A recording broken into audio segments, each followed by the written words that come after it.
there's this ready crop, almost ready crop on the farm, and now some virus or some insect pops up in some part of the crop, which we never know because the field is so huge. We could not keep track of each and every single small portion of it.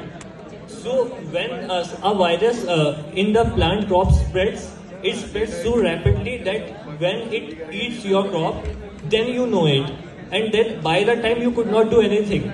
So the solution to this is you should be able to identify the problem very early on.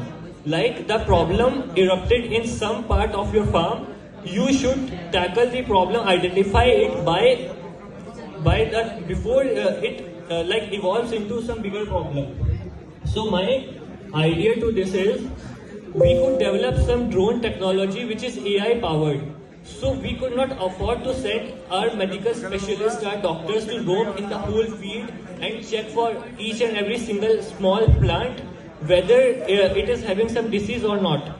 We could not humanly do it. It's not at all economical. What is economical is to use AI drones for it.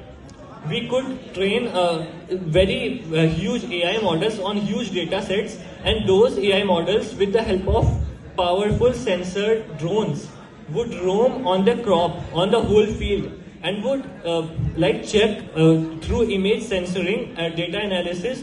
They would check for whether some symptoms of some virus or insect pesticides is being shown on the crop in some part of the field, and if it's identified, then its medicine could be provided to the crop before the disease spreads further. And so via this method we could increase our crop production by reducing the risk of disease spreading in the crop. This will increase our crop production and will lower the crop prices, resulting in food hunger index going low. So we could feed more people with the same amount of agricultural land that we have by just increasing its production. Thank you everyone.